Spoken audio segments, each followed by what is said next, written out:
আমাদের বেতন দেওয়া হয় নাই, আমাদের কোনো কিছু দেন, আমরা ঈদের কাপড় চোপড় মার্কেট কোনো কিছু করতে পারি নাই। সরকার কি দেখে না? উপদেষ্টারা কি চোখে দেখে না? এগুলোর কে চোখে পড়ে না? কেন পড়ে না চোখে?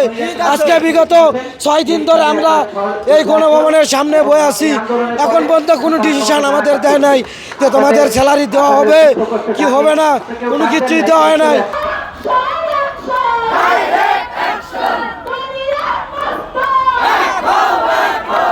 বিগত 1 বছর ধরে আমাদের সাথে এরম করতেছে, আন্দোলন করে হাবিজাবি করে আমাদের বেতন নেওয়া লাগে। আর এই যে একটা নিয়ম বার করছে কি, যদি বোনাস আগে দেওয়া হয় শ্রমিকের আগে চলে যাবে, স্যালারি যদি আগে দেওয়া হয় শ্রমিকের আগে চলে যাবে, তাহলে আমাদের শিপমেন্ট করতে দিব। আজ কই শিপমেন্ট, কালকের দিন পরে ঈদ, আমাদের বেতন নাই, বোনাস নাই, কোনো কিচ্ছু নাই। 3 মাসের আমাদের বেতন একটা, জানুয়ারি ফেব্রুয়ারি মার্চ মাসের বেতন একটা।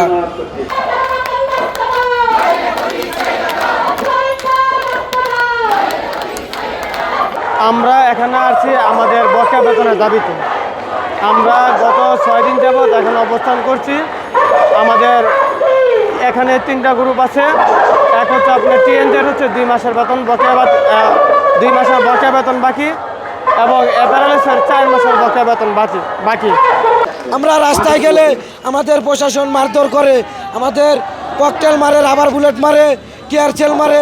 আমাদের অনেক ভাই বোন বর্তমান মেডিকেলে ভর্তি আছে, তাদের এখনো চিকিৎসা চলতেছে।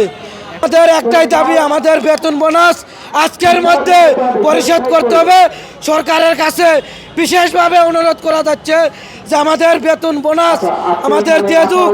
আমাদের আত্মস্বজন পরিবার আছে, আমরা তাদেরকে নিয়ে ঈদ করি, আপনারাও ঈদ করেন, নাহলে আমাদের যদি ঈদ না হয় আপনাদেরও ঈদ হবে না, হবে না, হবে না। আমরা এই বকেয়া বেতন দাবিতে এখানে 6 দিন যাবৎ অবস্থান করতেছি, কিন্তু এখন থেকে এই পর্যন্ত তাদের মন্ত্রণালয় থেকে কিংবা এই শ্রম মন্ত্রণালয় বিজেপি থেকে আমাদের পক্ষ থেকে তারা কোনো কিছু এখন পর্যন্ত তাদের পক্ষ থেকে কোনো কিছু জানায়নি এখন পর্যন্ত আমাদেরকে।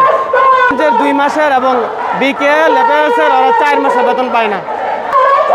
আমাদের যদি ঈদের আগে বকেয়া বেতন এবং বোনাস না পাই, আমাদের আজকে ডিসিশন দেওয়ার কথা ছিল বিকাল 4টার দিকে, কিন্তু না দেওয়ার কারণে আমরা মিছিলটা বের হয়েছি। আমরা শান্তপূর্ণভাবে এই মিছিলটা করছি।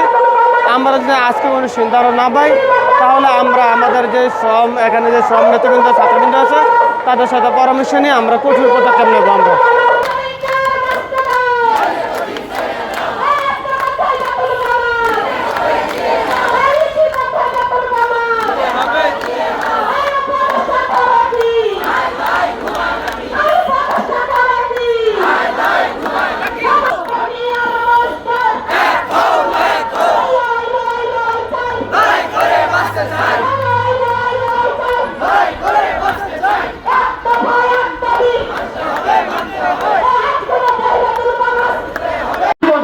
আমাদের কি বোঝাতে চান?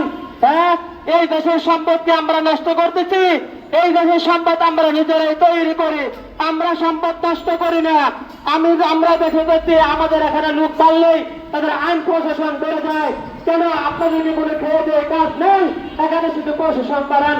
আপনারা কি এটাই আপনাদের কাজ? শ্রমিকদের পাহারা দেয়, এটাই কি আপনাদের কাজ? আমরা চাই না এরকম দেশ, আমরা চাই না এরকম রাষ্ট্র, আমরা চাই না এরকম সরকার। আমরা তার পদত্যাগ দাবি চাই। যে সরকার আমাদেরকে দেখে না, অথচ কোরআনের মধ্যে বলা আছে পৃথিবীতে একজন মানুষ যদি কেউ মারে সে দুনিয়ার মানুষকে মারলো, অথচ এখানে আমার 1000-3000 শ্রমিক 6 দিন যাবত এখানে না খেয়ে বসে আছে। তাদের কোনো খোঁজ খবর নেই, তাদের খাইছে কিনা, তারা কি আছে কিনা, তারা বাড়িতে যাবে কিনা